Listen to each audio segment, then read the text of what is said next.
अस्सलामुअलैकुम नाजरीन, मैं खुरम गर्देज़ी आप सबको प्रोग्राम सेहत ज़िंदगी में बहुत बहुत खुशामदीद कहता हूँ। जनाब, सेहत ज़िंदगी सच न्यूज़ का लाइव क्लिनिक है। लाइव क्लिनिक हम इसलिए इस प्रोग्राम को कहते हैं क्योंकि हम लोग आपकी खिदमत में लाइव हाज़िर होते हैं और हमारे साथ पाकिस्तान के माहिर डॉक्टर्स हमारे प्रोग्राम में हमारे साथ ज्वाइन करते हैं प्रोग्राम में, और हम लोग मुख्तलिफ मौज़ूआत जो आपकी सेहत से जुड़े हुए हैं उन पर बात करते हैं। आप लोगों की लाइव कॉल्स भी लेते हैं ताकि आप लोगों को कोई मसला है जो टेलीफोन पे हल किया जा सकता है उसको टेलीफोन पे हल कर दिया जाए, या अगर कोई गाइडेंस दी जा सकती है तो वो भी दी जा सके। इसी सिलसिले को आज भी हम आगे बढ़ाएंगे। आज हम लोग बात करेंगे ओरल हाइजीन के सिलसिले में, दांतों के सिलसिले में, मुंह के अंदर सफाई का जो प्रोसेस है उस सिलसिले में बात करेंगे। दांत हैं, मसनूई दांत हैं, उनके बारे में बात होगी। तमाम मौज़ूआत हम लोग आज डिस्कस करेंगे। प्रोग्राम में हमारे साथ डॉक्टर हस्साम अंजुम हमारे साथ मौजूद हैं स्टूडियो में। डॉक्टर साहब जो हैं प्रोस्थोडोंटिस्ट हैं। प्रोस्थोडोंटिस्ट डॉक्टर साहब डेंटल सर्जन भी हैं, और डॉक्टर साहब से हमारी इस तमाम मौजू पे बात होगी। डॉक्टर साहब शिफा डेंटल हॉस्पिटल जो है वहाँ पर अपनी खिदमात अंजाम दे रहे हैं, और आप लोग स्क्रीन पे भी नंबर भी देख लेंगे, मैं आपको बता भी देता हूँ। 0512321200 हमारे स्टूडियो का नंबर है। आपको कोई भी सवाल है कॉल करें, अपना सवाल पूछें। हम लोग चलेंगे डॉक्टर साहब की तरफ, गुफ्तगू का आगाज़ करेंगे। सलाम अर्ज़ करता हूँ डॉक्टर साहब। मतलब कैसे हैं आप? अल्लाह का शुक्र है। Doctor thank you very much, आपने हमारे प्रोग्राम के लिए टाइम निकाला। Thank you very much doctor साहब। माजरत, मैंने वो प्रोस्थोडोंटिस्ट जो है वो थोड़ा सा गलत बोल दिया क्योंकि it's a quite difficult word. थोड़ा सा डॉक्टर बताइएगा कि क्या है, क्या प्रोस्थोडोंटिक जो फील्ड है, व्हाट इट इज़? डेंटिस्ट्री में एक्चुअली इतनी रिनाउंड नहीं है, लेकिन डेंटिस्ट्री में काफ़ी अब स्पेशलाइजेशन की फील्ड्स हैं। अभी तक लोग डेंटिस्ट को एक सिंपल फील्ड ही समझते थे, लेकिन अब हमारी फर्दर स्पेशलिटीज़ हैं। तो मैं जिस स्पेशलिटी से ताल्लुक़ है जैसे प्रोस्थोडोंटिक्स कहते हैं, ठीक है। इसके बेसिकली जो ये मेन डील करती है आर्टिफिशियल टीथ के साथ। कि जो पेशेंट के जब टीथ लूज होते हैं तो उसकी फेशियल रिकंस्ट्रक्शन जो है उसके साथ डील करती है। और ये सिर्फ टीथ तक महदूद नहीं, ये पूरे के पूरे जॉ के साथ, फेस का, नोज, ईयर, इन चीज़ों के साथ भी, आईज इवन जो हैं उनके साथ भी रिकंस्ट्रक्शन के साथ डील करती है।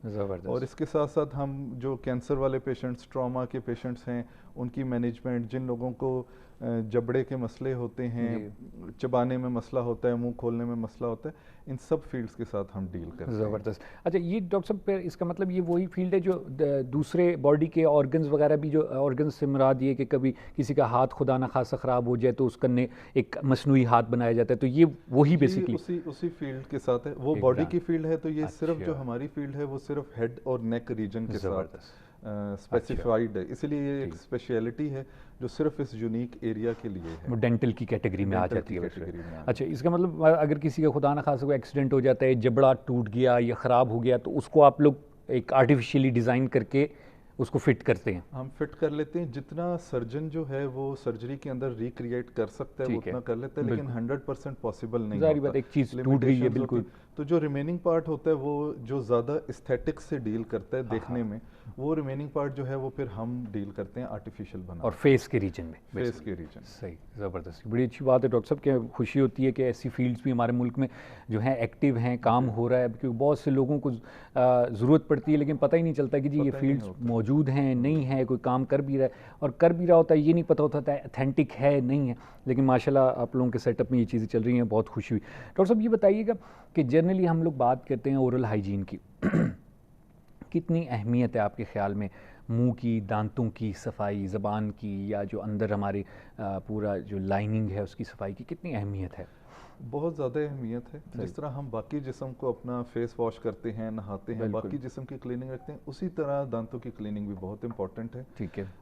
इसलिए कि आपकी ये एक मेन चीज़ है जिससे आपने फूड इनटेक करनी है। अगर दांतों की प्रॉब्लम होगी, खाने में भी मसला होता है और दिखाने में भी मसला होता है, क्योंकि हमारी स्माइल में सबसे ज़्यादा विजिबल पोर्शन टीथ का होता है। तो ये बहुत इंपॉर्टेंट चीज़ है कि आप उसकी जितनी अच्छी केयर करेंगे उतनी देर तक अपने टीथ आप अच्छे मेंटेन रख सकते हैं। एजिंग के साथ थोड़ी सी डिटीरियोरेशन तो होती है, ठीक है, लेकिन जितनी आप केयर करेंगे उतनी डिटीरियोरेशन कम होगी, तो उतने आपको लाइफ आपकी ईजी रहेगी, दोनों साइकोलॉजिकली भी और फिजिकली भी। च्यूइंग में भी हेल्प होगी, बोलने में भी आसानी होगी, और अब जब सोशल लाइफ में जाते हैं तो आपके लिए एक प्रेजेंटेबल वे आपको बॉडी का मिल जाता है। ज़बरदस्त। डॉक्टर साहब, आपको लगता है कि हमारे मुल्क में, हमारे कल्चर में मुंह की, ओरल कैविटी की, दांतों की सही सफाई का रिवाज नहीं है? जी ऐसे ही है, हम नोटिस करते हैं जो पेशेंट्स भी आते हैं सर्व करते हैं कि इतना ज़्यादा नहीं है। ठीक है। एक वजह नॉलेज भी है और दूसरी थोड़ी सी केयरलेसनेस भी है लोगों की तरफ से कि वो समझते हैं कि बस दिन में एक दफ़ा सुबह उठ के ब्रश कर लिया तो वो बहुत है, हमारा ठीक है, दांतों से काम ख़त्म हो गया, बस बाकी अब डे की लाइफ चलना। बिल्कुल सही। लेकिन ये इतना ईजी नहीं है। जितना हम खाने को इम्पोर्टेंस देते हैं उतनी ही दांत जिन्होंने चबाना है उसको भी उतनी ही इम्पोर्टेंस देनी बिल्कुल ऐसे चाहिए। ही जी। तो इसलिए केयर करनी चाहिए। कुछ नॉलेज की कमी है लेकिन ज़्यादा थोड़ी सी केयरलेसनेस भी है अच्छा, लोगों की तरफ से। सही। तो ये है कि इसीलिए हम ये शोज़ में भी और अपने भी पेशेंट्स आते हैं और हमारी डेंटिस्ट्री की एक फील्ड भी होती है कम्युनिटी डेंटिस्ट्री जो डील करती है कम्युनिटी के साथ। तो वो भी बड़े एक्टिवली कोशिश कर रहे होते हैं फ्री डेंटल कैंप्स लगा के सारा कुछ कि लोगों में अवेयरनेस क्रिएट की जाए कि डेंटल की क्लिनिक करनी, क्योंकि प्रिवेंशन हमेशा क्योर से बेहतर होता है, ट्रीटमेंट से बेहतर। तो जितना आप प्रिवेंट करेंगे उतना बेहतर है, आपके लिए भी इजी होगा और बाद में जो आपने अपॉइंटमेंट्स पे आना है और ट्रीटमेंट कॉस्ट पे करनी है और जो आर्टिफिशियल टीथ हैं वो कभी भी नेचुरल टीथ के बराबर नहीं हो सकते। इसलिए बेहतर है कि इन्हीं शोज़ के ज़रिए हम लोगों को करते रहे कि बहुत इंपॉर्टेंस है और आपने प्रॉपर कंसंट्रेशन के साथ इसको एक पार्ट ऑफ लाइफ समझ के केयर करनी है। बिल्कुल सही। डॉक्टर साहब, दांतों को ट्रीटमेंट की बात भी जब हम करें तो बड़ा एक जो है तीसरे चौथे नंबर पे हम लोग इम्पोर्टेंस देते हैं। अगर वैसे कोई बॉडी का पार्ट हमारा दर्द कर रहा है, प्रॉब्लम कर रहा है, तो हम फ़ौरन डॉक्टर के पास जाएंगे। दांतों का है तो हम पहले जो है अपने तमाम जो है वो घरेलू टोटके लगाते हैं, फिर जो दवाइयाँ हमें पता होती हैं वो खाते हैं, एंटीबायोटिक भी शुरू कर देते हैं।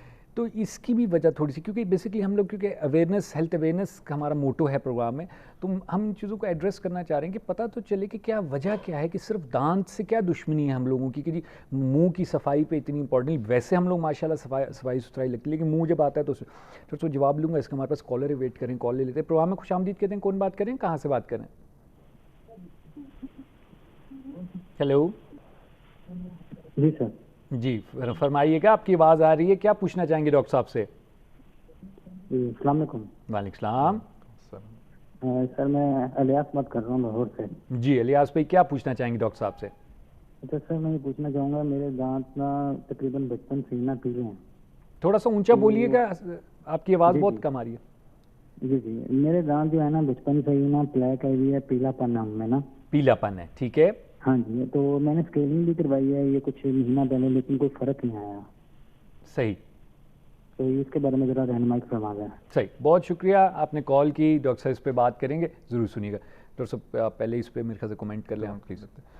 एक्चुअली ये जो स्टेनिंग जो कह रहे हैं ना बचपन से है, क्योंकि ये इनका ताल्लुक लोअर पंजाब रीजन से है। तो लोअर पंजाब रीजन में फ्लोरोसिस का प्रॉब्लम होती है। फ्लोरोसिस ये होती है कि पानी के अंदर मिनरल्स बहुत ज़्यादा होते हैं जो हम ड्रिंकिंग करते हैं। तो जब बच्चे होते हैं ना, उनके परमानेंट टीथ जब बन रहे होते हैं, तो उस टाइम पे वो फ्लोराइड जो है ना वो बहुत ज़्यादा टीथ के अंदर आ जाता है और फ्लोराइड की वजह से डिस्कलरेशन हो जाती है टीथ। अच्छा। एक तो इसका एडवांटेज आपको होता है, ठीक है। एडवांटेज ये है कि आपके टीथ फ्लोराइड जो है ना, जो नॉर्मल कैल्शियम दांत बनते हैं ना जिससे हमारे, फ्लोराइड उससे ज़्यादा स्ट्रॉन्ग होता है। तो आपके टीथ जो हैं वो डिजीज़ होने से ज़्यादा प्रोटेक्ट रहते हैं। मजबूत। लेकिन इसका इशू थोड़ा सा ये आता है कि टीथ की जेलविंग हो जाती है और जिन लोगों में सीवियर है उनमें ब्राउन डिस्कलरेशन भी हो जाती है। अच्छा। तो इसका ट्रीटमेंट जो है वो स्केलिंग से तो ये नहीं होता। अच्छा। अगर आपको ज़्यादा इशू है तो फिर इसके लिए हम मुख्तलिफ टीथ वाइटनिंग जो प्रोसीजर्स हैं वो करते हैं। और अगर बहुत सीवियर है या टीथ वाइटनिंग प्रोसीजर से इतना फ़र्क नहीं पड़ा तो फिर हमें विनियरिंग करनी पड़ती है। जो आर्टिफिशियली हम thin layer of ceramic material होता है, वो हम जो भी कलर आपके साथ डिसाइड सेलेक्ट किया जाता है वाइट कलर में, वो हम एक सरफेस थिन सी वो आपके टीथ के ऊपर स्टिक कर देते हैं परमानेंटली। अच्छा। तो वो आपके टीथ का कलर चेंज कर लेती हैं। यानी पॉसिबिलिटी है, ये पॉसिबिलिटी है ट्रीटमेंट। अच्छा, ट्रीटमेंट की, क्योंकि ये लोअर पंजाब के लोग जो है ना उनमें ज़्यादा होता है, सिंध में भी होता है, बिकॉज ऑफ वाटर कॉन्टेक्ट ये नेचुरली है। तो इसका ट्रीटमेंट हो जाता है, कोई इशू नहीं। ये जो आप थिन फिल्म या लेयर की बात करें, ये फिर मतलब ब्रश वगैरह इस पे कर सकेंगे हम लोग? इसकी सब कुछ कर सकते हैं, ये पक्की प्रॉपर स्टिक कर देते हैं हम परमानेंटली।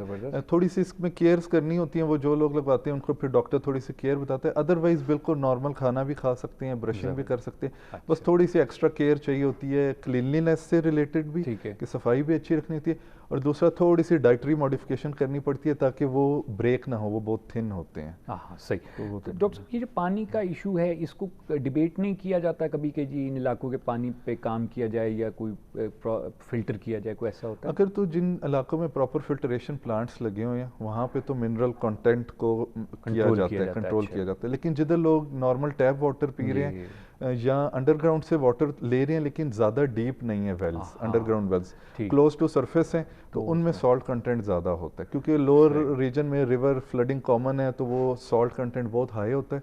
और अगर आपको क्लीन वाटर चाहिए तो ये है कि या तो फिल्ट्रेशन प्लांट्स हों या जो वेल डिग किया हुआ है वो काफ़ी डीप हो ताकि नीचे से नेचुरल वाटर जो है वो आए, मिक्स्ड वाटर ना आए। ठीक है सर, एक और कॉल लेते हैं। प्रोग्राम में खुशामदीद कहते हैं, कौन बात करें, कहाँ से बात करें? जी अकरम बोल रहा हूँ बखर से सर। जी फरमाइएगा अकरम भाई, क्या पूछना चाहेंगे? मेरा मसला ये था कि सर 6 माह कबल ना मुझे दांत हिलना महसूस हुआ, ठंडा गर्म लगना, तो मैं डॉक्टर साहब के पास गया बखर में, डेंटल सर्जन के पास, तो उसने मुझे कहा कि आप एंटीबायोटिक ले लें 5 दिन, ठीक है, और ये 6 माह ठीक हो जाएगा। ठीक है, मैंने कहा ठीक है। वो 6 माह तो ठीक रहा, आज फिर जब 6 माह हुए हैं ना, अब ये मुहर्रम से 2-4 दिन पहले जी फिर मुझे तकलीफ शुरू हो गई। अब मैं और फिर डॉक्टर साहब तक तो वो कहता है आप 6 महीने और दवाई खाएं, तो ये मैं इसका हल निकालना है या इसकी मूवमेंट रोकने के लिए कोई इलाज भी है, मैंने ये पूछना है। अच्छा ठीक, बहुत शुक्रिया आपने कॉल की। डॉक्टर साहब इस पे बात करेंगे, ज़रूर सुनिएगा डॉक्टर साहब प्लीज़।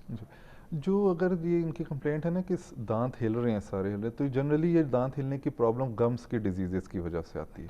जो गम्स के डिजीज़ हैं वो विद टाइम नीचे जो बोन होती है ना उसको इरोड करते जाते हैं, और टीथ चूँकि बोन में होते हैं और जब बोन कम होती है तो टीथ मूव करना शुरू हो जाते हैं। तो इनका ये है कि ये डेंटिस्ट के पास जाएं, इधर इनको स्केलिंग पहले करवानी पड़ेगी ताकि टीथ में जो फूड पार्टिकल स्टिक हुए हैं वो सारे क्लीन हो, और उसके बाद ये है कि थोड़ी सी रिपेयर होती है, थोड़े से हिलते रहेंगे। उनको सिर्फ मैनेज करना है, थोड़ी सॉफ्ट डाइट लें और ब्रशिंग अच्छी रखें, क्लीनिंग अच्छी रखें।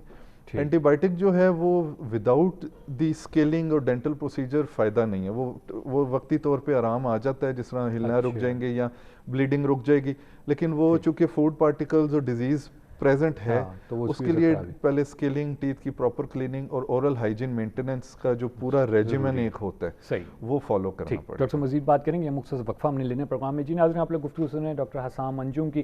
डॉक्टर साहब डेंटल सर्जन हैं और शिफा डेंटल हॉस्पिटल इस्लामाबाद में अपनी खिदमत अंजाम दे रहे हैं। डॉक्टर साहब से मजीद हमारी गुफ्तगू चलेगी, यहाँ छोटा सा वक्फा लेंगे, फिर आपकी खिदमत में हाजिर होंगे।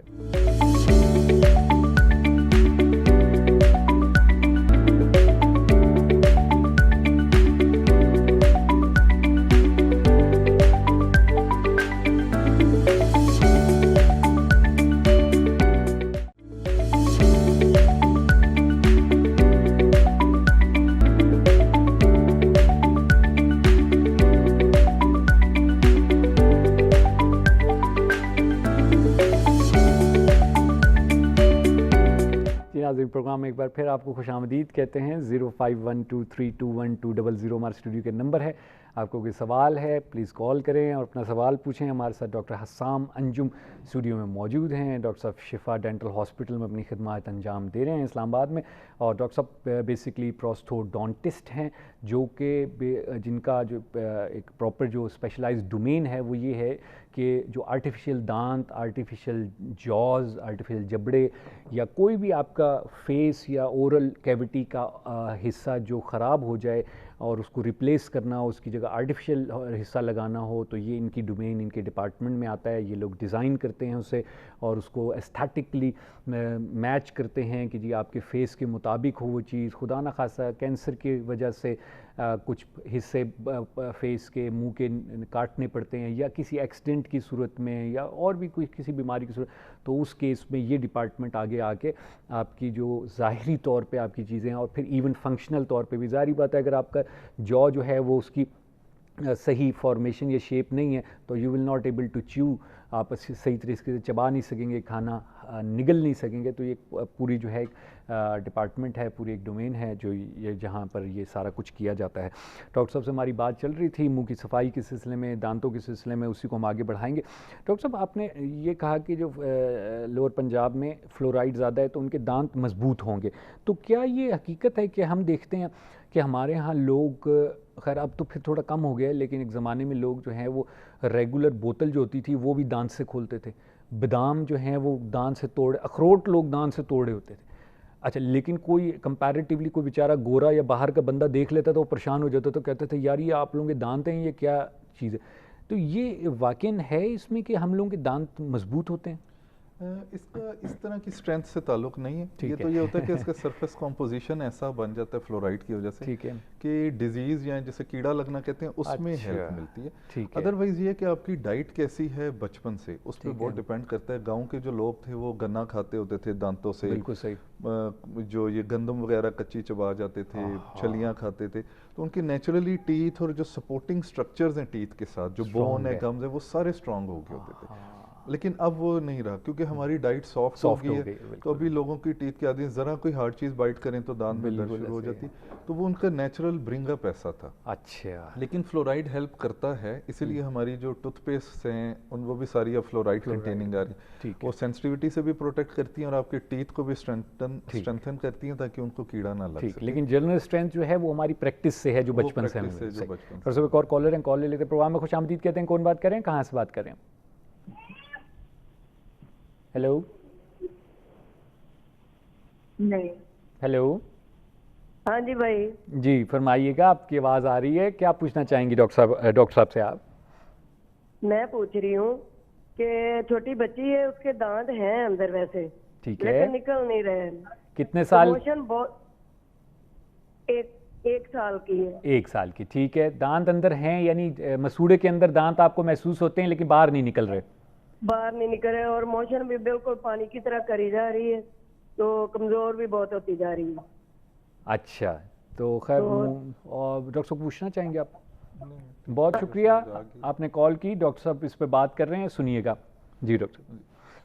वो जो कह रही है ना कि 1 साल की होगी है, फील हो रहे हैं गम्स के अंदर, वो थोड़ा सा बल्ज होता है, ठीक है, कि दांत के निकल नहीं रहे, वो निकल आएंगे। 6 months to 2 years एज होती है, ठीक है, डिले होता है, कोई बात नहीं है। सिर्फ ये है कि एक दफ़ा मेडिकल स्पेशलिस्ट वगैरह से ये चेकअप करवा लें कि कोई विटामिन डी या उसकी डेफिशिएंसी नहीं है। अच्छा, अगर वो नहीं है तो नॉर्मल है, कोई बात नहीं। और वो जो कह रही है मोशंस लगते हैं, उसका दांतों से डायरेक्टली रिलेशनशिप कोई नहीं होता, ठीक है। होता ये है कि जब बच्चे हैं ना, जब वो दांत निकल रहा होता है, ऊपर गम की लेयर होती है, उन्हें इरिटेशन फील होती है, ठीक है, और वो कोई भी चीज़ हाथ से उठा के बाइट करने लगते हैं। तो वो ज़मीन से गिरी हुई चीज़ें जब उठा के बाइट करते हैं ना, ठीक है, तो उससे उनका स्टमक अपसेट हो जाता है। डायरेक्ट रिलेशनशिप नहीं है, लेकिन ये है कि चूंकि वो कर रही है, कोई बात नहीं है, इंशाल्लाह हो जाएगा। थोड़ा खाना पीना अच्छा रखें, उसके कोई अगर सप्लीमेंट्स की ज़रूरत है, फूड सप्लीमेंट्स की, तो वो दें, तो इंशाल्लाह निकल आएंगे, इरप्ट कर जाएंगे। अगर ज़्यादा इशू है तो फिर टीदर जो मिलता है रबर का, वो क्लीन बच्चे को दें, ठीक है। और अगर फिर भी नहीं निकलते, अप टू 1.5-2 years तक देख लें, तो फिर इसको डेंटिस्ट के पास लेके जाएं। फिर हम एक प्रोसीजर करते हैं, माइनर सा सर्जिकल प्रोसीजर होता है, कि दांतों के ऊपर से गम को हल्का सा कट लगाते हैं, ताकि वो स्पेस क्रिएट हो जिसमें से टूथ इरप्ट हो जाए। लेकिन अभी 1 year की एज में वरी करने की जरूरत नहीं। सही। अच्छा, लेकिन जनरली अगर एक बच्चा कमज़ोर है तो उसका भी क्या इफेक्ट होता है कि उसकी डाइट या मल न्यूट्रिशन है तो वो उसका इफेक्ट होता है। Mail nutrition, vitamin D deficiency, calcium deficiency हो, तो उसका सिर्फ दांतों पे ही नहीं, पूरी बॉडी पे इफेक्ट होता है। बच्चों को इसलिए केयर करनी चाहिए इस एज में। उनकी फिर ग्रोथ भी स्लो होती है, चलने भी वो लेट शुरू करते हैं, दांत भी लेट इरप्ट होते हैं। तो अगर फील होता है 1 year की है, अभी जो रेगुलर चेकअप करवाते हैं चाइल्ड स्पेशलिस्ट को, तो एक दफ़ा चेक करवा ले, कोई डेफिशिएंसी ना हो, ठीक है। अदरवाइज ये है कि निकल आएंगे। डाइट, हाँ, उनको डायरिया चूंकि हो रहा है तो थोड़ी केयर करें। अगर वो चीज़ें बाइट करती है तो एक क्लीन टीदर ले लें, जिसको आप क्लीन वॉश करके सोप से वॉश करके दें, ताकि वो स्टमक अपसेट ना हो। और डाइट थोड़ी बेहतर करा लें। अगर सप्लीमेंट किसी फूड की ज़रूरत है, वो भी चाइल्ड स्पेशलिस्ट से एडवाइस ले लें, ठीक है, तो वो खाएं, ताकि थोड़ी विटामिन, मिनरल्स और एनर्जी थोड़ी अच्छी। ज़बरदस्त।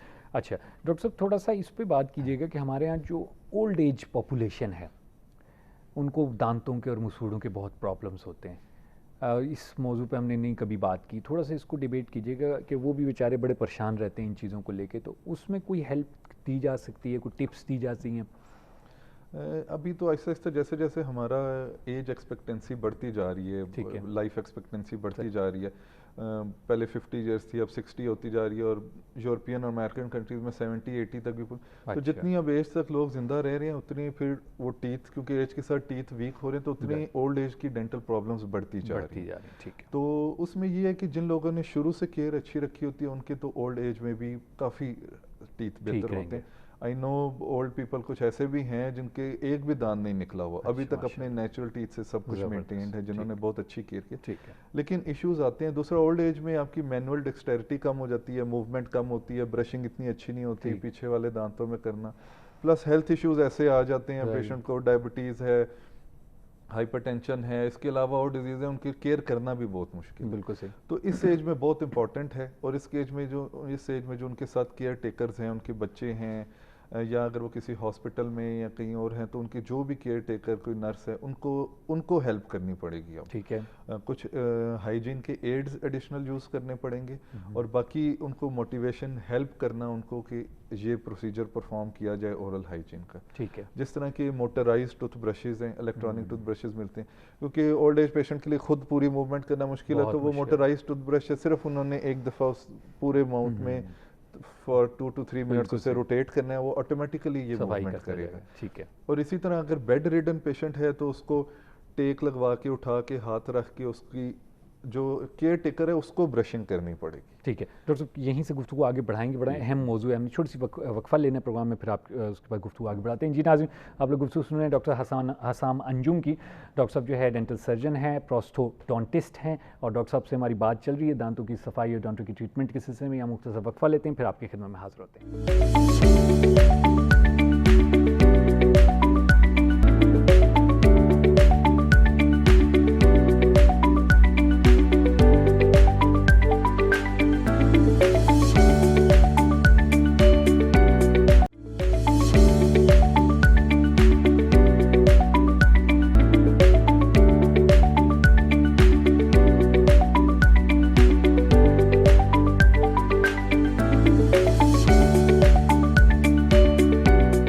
प्रोग्राम में फिर आपको खुशामदीद कहते हैं। 0512321200 हमारे स्टूडियो के नंबर है। हम लोग लाइव हैं, आप कॉल कर सकते हैं। डॉक्टर हसाम अंजुम हमारे से यहाँ पर स्टूडियो में मौजूद हैं।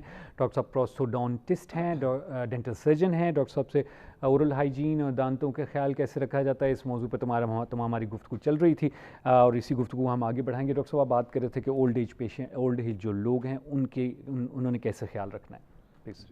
तो मैं कहता था कि उनके लिए जिस तरह मैं बात करते हैं कि मोटराइज टूथ ब्रशेज़ यूज़ किए जाएं उन पेशेंट्स के लिए जो खुद कर सकते हैं। ठीक है। और वो पेशेंट जो बिल्कुल बेड रिडन है, खुद मूवमेंट नहीं कर सकते, पैरालाइज्ड हैं, उनके लिए ये है कि उनको फिर जो केयर टेकर है, उनके बच्चे हैं घर में, कोई नर्स है, कोई और केयर टेकर है, कोई मुलाजिम आपने रखा, वो उनको फिर केयर करे, वो उनकी ब्रशिंग करे, उसको एक दफ़ा अगर किसी डेंटिस्ट से कंसल्टेशन कर लें।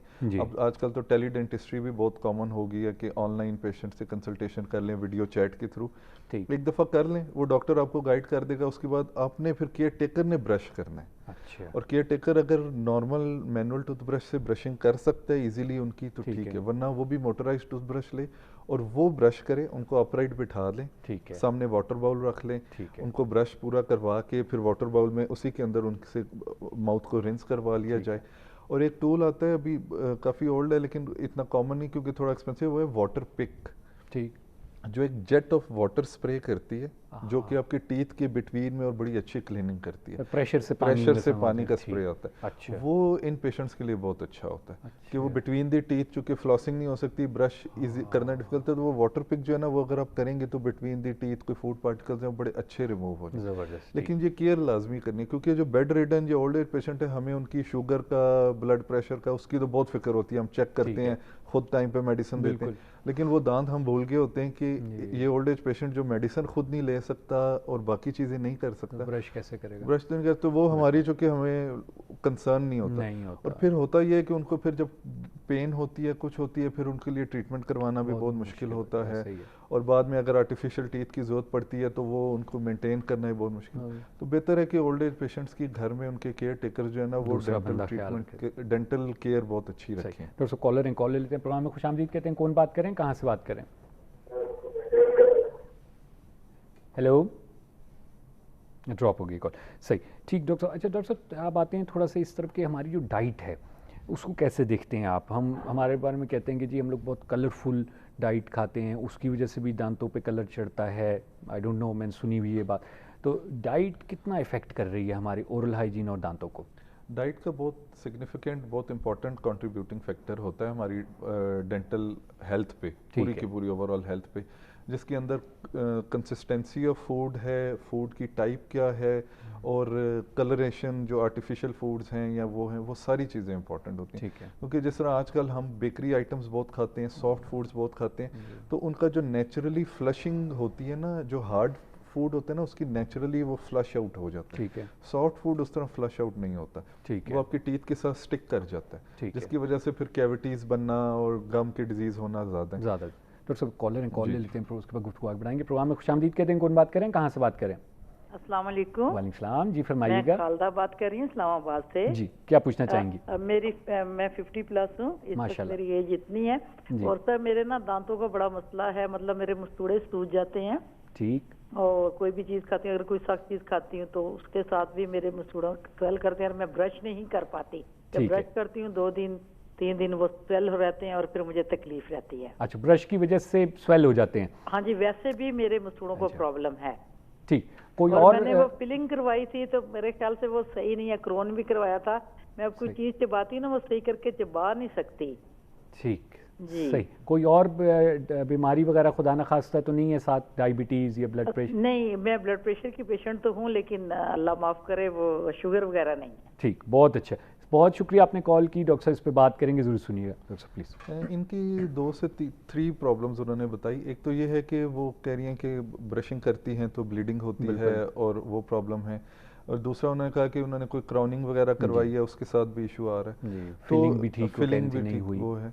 तो ये मुख्तलिफ थोड़ी सी प्रॉब्लम्स हैं। एक तो ये है कि जो इनको ब्रशिंग हो रही है, जो ब्लड प्रेशर में एक मेडिकेशन होती है जो कैल्शियम चैनल ब्लॉकर्स वगैरह होते हैं ना कुछ, वो आपका डेंटिस्ट देख के बता सकता है कि ये कौन सी, वो ना गम्स की ग्रोथ करवाती है, उसका साइड इफेक्ट है।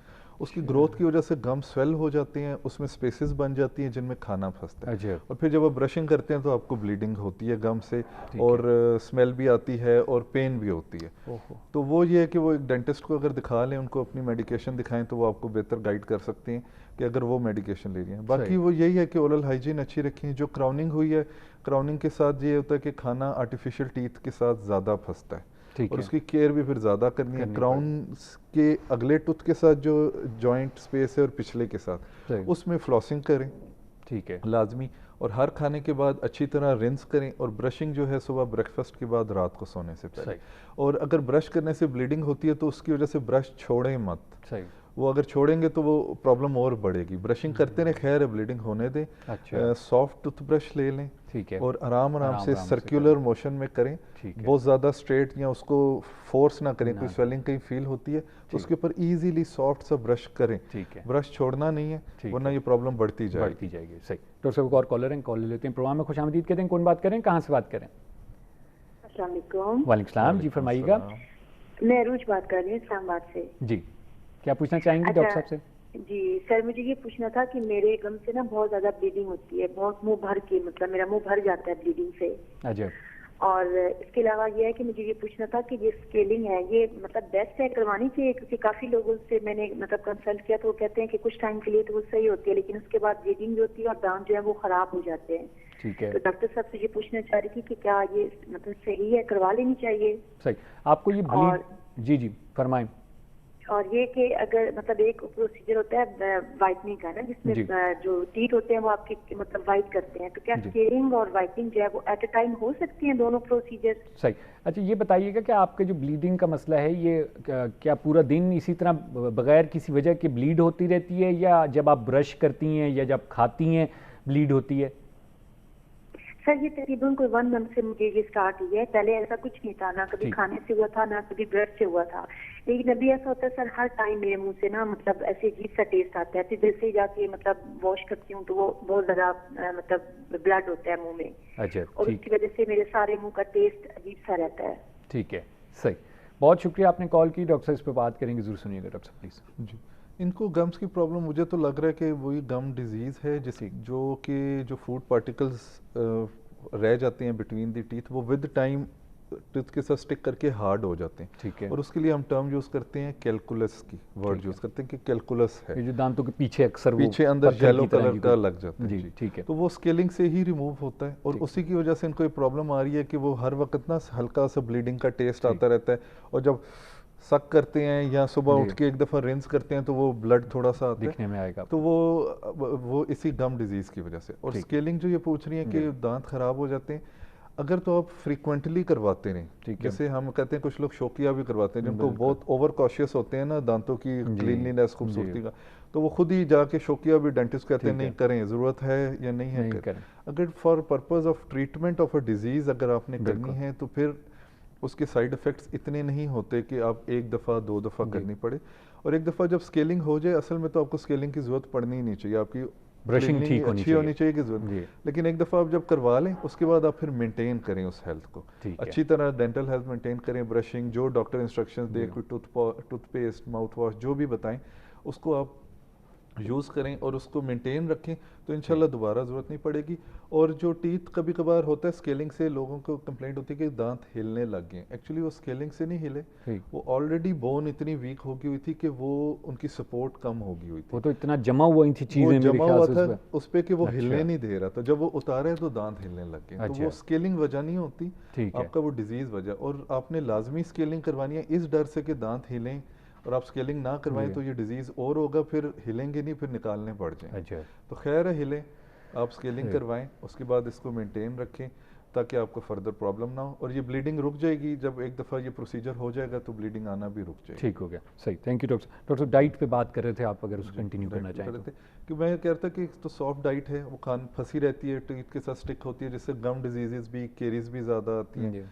दूसरा, हमारी चाय कॉफ़ी की इंटेक बहुत ज़्यादा हो गई, पाकिस्तान में तो चाय की इंटेक बहुत कॉमन है, कहीं भी चले जाएं आप बार बार पीते, तो चाय से भी टीथ की स्टेनिंग हो जाती है। ठीक है। और जो आर्टिफिशियल फूड कलरिंग्स हैं हमारी, ये फिजी ड्रिंक्स में होती हैं, आर्टिफिशियल जूसेस में होती हैं, वो एक कंट्रीब्यूटिंग फैक्टर है टीथ की स्टेनिंग का। और इसी के साथ साथ मैं और भी बताता चलूँ कि हमारी जो ये एसिडिक ड्रिंक्स हैं, जो जूसेस हैं एसिडिक, या ये फिजी ड्रिंक्स जो हैं, इनमें चूँकि एसिड होता है, कार्बोनिक एसिड होता है इनमें, तो ये जो लोग फ्रीक्वेंटली ड्रिंक करते हैं ना, उनके टीथ आहिस्ता आहिस्ता वियर होने लग जाते हैं, घिसने लग जाते हैं। अच्छा। तो एसिड जो है ना वो हमारे दांतों को गलाना शुरू करते हैं, सरफेस को आहिस्ता आहिस्ता करते ख़त्म होते हैं, जिससे दांतों में ठंडा गर्म भी लगने लग जाता है, दांत डिस्कलर भी हो जाते हैं। ठीक है। तो ये अवॉइड करना चाहिए। अगर आप ड्रिंक लेते भी हैं, कम से कम पिए, ड्रिंक अगर लेते भी हैं तो उसके 15 मिनट्स तक आपने कोई हार्ड चीज़ नहीं खानी, टीथ ब्रशिंग नहीं करनी। बेहतर तो या पीने के बाद फ़ौरन रिंस कर लें, या थोड़ा सा मिल्क पी लें, ताकि वो जो एसिडिक नेचर है उसको न्यूट्रलाइज कर ले, ख़त्म कर दे, ताकि आपके टीथ ग्राइंड अवे ना हो। ठीक है। और ये एसिड से जो ग्राइंड का मसला है ना, ये उन लोगों में भी होता है जिनको एसिड रिफ्लक्स की प्रॉब्लम होती है। अच्छा। वो एसिड रिफ्लक्स में जो एसिड वापस आता है ना, वो आपके दांत की अंदर वाली साइड से वियर अवे करना शुरू कर देते हैं। जो जिनको सीने की जलन और खट्टे डकार आने, इनके हमेशा जो हमारे पास पेशेंट्स आते हैं जिनको ये प्रॉब्लम होती है, उनके दांत लाजमी वियर अवे होना शुरू अंदर की साइड से हो गए। जिनको कुछ अरसा हुआ है या माइनर है, उनके बहुत माइनर से होता है, जिनको लॉन्ग काफ़ी अरसे से है या सीवियर है, उनके तो बहुत ज़्यादा इतने हो गए होते हैं कि स्पेशल ट्रीटमेंट की रिक्वायरमेंट होती है, जिसके अंदर फुल दांतों की रिहेबिलिटेशन रिक्वायर्ड होती है। ठीक है। तो जिन लोगों को ये इशू है उनको चाहिए कि एक तो ट्रीटमेंट भी इसका करवाएं, दूसरा जब भी आपको ये एसिड रिफ्लक्स हो, आप मिल्क पिएं, रिंस करें दांतों को, और अगर आपको फील होता है कि दांतों में ठंडा गर्म लगना शुरू हो गया या किसी में पेन होना शुरू हो गया, तो फिर फ़ौरन डेंटिस्ट के पास जाएं, ताकि वो फिर आपको इसका, हमारे पास ट्रीटमेंट होता है, हम एक ख़ास कवरिंग बना के देते हैं, स्प्लिंट उसे हम कहते हैं, दांतों को प्रोटेक्ट करने के लिए। तो वो फिर बनवा लें ताकि आपकी दांत फर्दर डिटीरियोरेट ना हो, क्योंकि फिर बड़ी प्रॉब्लम होती है बाद में ट्रीटमेंट के लिए। ठीक हो गया, सही। और इसी तरह डाइट के साथ हमारा जो एक और इशू है वो है कि जो हम हार्ड ऑब्जेक्ट्स, ड्राई फ्रूट के छिलके तोड़ते हैं, जिस तरह आपने पहले भी कहा कि पुराने लोगों को तो आदत थी, अभी नहीं है। तो हमारे पास पेशेंट्स आते हैं जिनके टीथ के एजेस जो हैं वो ब्रेक हो गए हैं इसकी वजह से, और इसमें हमारी कुछ हैबिट्स भी आती हैं। कुछ लोगों को आदत है वो पेन बाइटिंग करते हैं, पिन करते हैं, नेल बाइटिंग, उनके भी दांतों के एजेस ना टूट रहे होते हैं, तो ये भी अवॉइड करने चाहिए, क्योंकि ये फिर आपको वही बात है, जितने प्रॉब्लम ज़्यादा होती जाएगी फिर ट्रीटमेंट करवाना पड़ेगा, कॉस्ट भी है, डिस्कम्फर्ट भी है, ठीक है, वो केयर करनी चाहिए। सही। डॉक्टर साहब बहुत शुक्रिया अदा करता हूँ आपका, बहुत इम्पॉर्टेंट जो इश्यूज़ थे लोगों के, आपने उसको एड्रेस किया, कॉल्स भी ली, उनके जवाब भी दिए। थैंक यू वेरी मच, आप तशरीफ लाए। थैंक यू जी नाज़रीन, आपने गुफ्तगू सुनी डॉक्टर हसाम अंजुम की। डॉक्टर साहब जो हैं शिफा डेंटल हॉस्पिटल इस्लामाबाद में अपनी खदमात अंजाम दे रहे हैं, प्रोस्टोडोंटिस्ट हैं डॉक्टर साहब, डेंटल सर्जन भी हैं। डॉक्टर साहब से हमारी तफसीली बात हुई ओरल हाइजीन के सिलसिले में भी, आर्टिफिशियल दांत, आर्टिफिशियल जॉज या ये चीज़ें जो तमाम जो मुंह के हिस्से में जो भी आर्टिफिशियल चीज़ लगती है उस पर भी बारे में डॉक्टर साहब ने बात की। आई होप आज का प्रोग्राम आप लोगों के लिए मुफीद साबित होगा। इंशाल्लाह कल फिर मुलाकात होगी एक नए मौजू के साथ। तब तक के लिए मुझे खुरम गर्देजी और डॉक्टर हसाम अंजुम को इजाज़त दीजिए। खुदा हाफिज़।